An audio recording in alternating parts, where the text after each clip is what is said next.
8.5 లక్షల యూనిట్లు మాత్రమే లభిస్తున్నది. మనకి ఇంకా 1.5 లక్షల యూనిట్ల రక్తం యొక్క కొరత మనం వేధిస్తుంది. దీనివల్ల ముఖ్యంగా 70% మంది రోడ్డు యాక్సిడెంట్ పాలైన వారికి సకాలంలో రక్తం అందక ప్రాణాలను కోల్పోతున్నారు.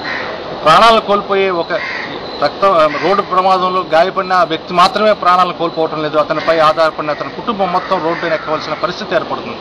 కాబట్టి మన దగ్గర రక్తం ఇచ్చే వాళ్ళ కొరత ఏమన్నా ఉందా? ఏమీ లేదు. మన దేశంలో 50% మంది రక్తదానానికి అర్హులు, కానీ కేవలం 1000కి 4 మాత్రమే రక్తదానానికి ముందుకు వస్తున్నారు.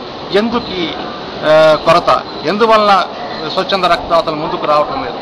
కొందరికి రక్తాన్ని సేకరించే సూది నొప్పిని కలిగిస్తుందేమోనన్న భయం, కొంతమందికి రక్తం రంగు చూస్తే భయం, కొంతమందికి ఈ సూదులు బ్యాగులు మళ్ళా వాడతారేమోనన్న అనుమానం, యువత ముందుకు వచ్చినా ఇంటికి వెళ్ళిన తర్వాత తల్లిదండ్రులు తిడతారేమోనన్న భయం.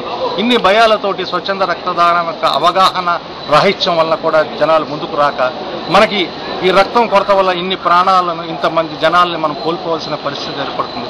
సకాలంలో రక్తం ఉంటే ఎన్నో ప్రాణాలను కాపాడవచ్చు. కాబట్టి ఇప్పటికైనా స్వచ్ఛంద రక్తదాతలు మేలుకొని ఎక్కడైతే సేవ, ఎక్కడైతే సహాయం, ఎక్కడైతే క్వాలిటీ మెయింటెనెన్స్ సక్రమంగా జరుగుతుందో అటువంటి రక్త నిధులకు వచ్చి వాళ్ళు రక్తదానం చేస్తే వారి యొక్క రక్తదానానికి పూర్తి సఫలత. అందుకోసం మీకు రెడ్ క్రాస్ బ్లడ్ బ్యాంక్ విజయవాడలో, గాంధీనగర్లో హనుమంతరాయ గ్రంథాలయం ఎదురుగా ఉంది.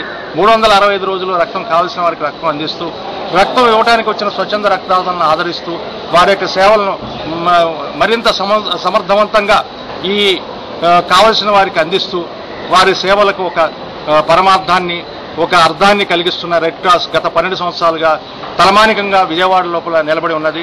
ఇప్పటి వరకు మాకు 5 సార్లు గవర్నర్ కప్స్ రావడం జరిగింది. అలాగే నాకు 2 సార్లు గవర్నర్ మెడల్స్ వచ్చినాయి.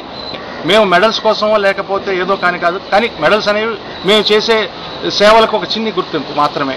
కానీ సేవకై ఎప్పుడూ ముందుండే రెడ్ క్రాస్ హెన్రీ డ్యూనాట్ యొక్క ఆశయాలకు అనుగుణంగా మదర్ తెరీసా యొక్క ప్రేమ స్వరూపానికి ప్రతిరూపంగా నిలిచి అందరినీ ఆదుకుంటుంది. ముఖ్యంగా తలసీమియా చిన్నారులకి ఇది సంజీవిని లాంటిది, రక్తదాతల స్వర్గధామం. అలాగే రోగుల పాలిటి సంజీవిని రెడ్ క్రాస్ విజయవాడని ఎవరు మర్చిపోవద్దు. ఎవరైనా దాతలు ఉంటే రెడ్ క్రాస్కి వచ్చి ముందుకు వచ్చి రక్తదానం చేసి మాకు చేతునిస్తే మేము మీ యొక్క సహకారాన్ని కావలసిన పేషెంట్లకు ఇచ్చి మేము సహాయం చేయగలమని సవినయంగా మనవి చేస్తున్నాం. రక్తదానం చేస్తే నీరసం వస్తుందని, ఏవో రుగ్మతలు కలుగుతాయని అపోహలు, అనుమానాలు ఉన్నాయి.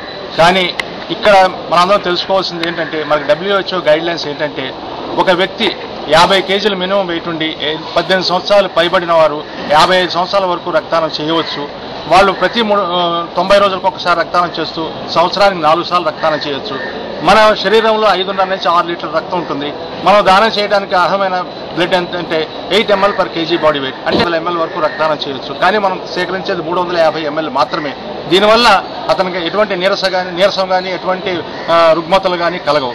కేవలం అది అపోహ మాత్రమే. ఈ రక్తదానం వల్ల పైపెచ్చు స్వచ్ఛంద రక్తాలు కలిగే ఉపయోగాలు ఏమిటంటే, పదే రక్తదానం చేయడం వల్ల మన రక్తంలో మనకి అనవసరంగా ఎక్యుములేట్ అయిన ఎక్సెస్ ఐరన్ బయటకు వెళ్ళిపోయి అటువంటి రక్తదాతలకి ఇక ముందు హార్ట్ అటాక్స్ రాకుండా ఉండే అవకాశం కూడా ఉంది. అలాగే క్యాన్సర్, డయాబెటీస్ వంటి రోగాలు కూడా వాళ్ళని దరిచేరవు, కొద్ది సంఖ్యలో దరిచేరడానికి కూడా మీకు తగ్గడానికి కూడా అవకాశం ఉంది. అంతేకాకుండా పదే రక్తదానం చేయడం వల్ల శరీరంలో కొత్త రక్తం పునరుత్పత్తి అయ్యి ఆ రక్తానికి ఆక్సిజన్ క్యారింగ్ కెపాసిటీ ఎక్కువగా ఉంటుంది. కాబట్టి అటువంటి వారికి ఉత్సాహం కలుగుతుంది. ఆక్సిజన్ క్యారింగ్ కెపాసిటీ ఎక్కువగా ఉంటుంది కాబట్టి వాళ్ళకి ఉత్సాహం మరి ఉత్తేజం కలుగుతుంది. అంతేకాకుండా వాళ్ళు అనుకోవడం ఏంటంటే, నీడిల్స్, ఆ బ్యాగులు మళ్ళా వాడతారని కొంతమందిలో అనుమానం ఉంది. అది కేవలం వారి అపోహ మాత్రమే. రెడ్ క్రాస్ లాంటి స్వచ్ఛంద సంస్థ ఇటువంటి చీప్ టాక్టిక్స్కి ఎప్పుడు పాల్పడదు. ఒకసారి వాడిన బ్యాగ్ ఒక డ్రాప్ దాంట్లోకి ఎంటర్ అయినా కూడా సెకండ్ పర్సన్కి అది వాడటం జరగదు, దాన్ని డిస్కార్డ్ చేస్తాము. కాబట్టి ఈ అనుమానాలన్నీ ఉట్టే అపోహలు మాత్రమే.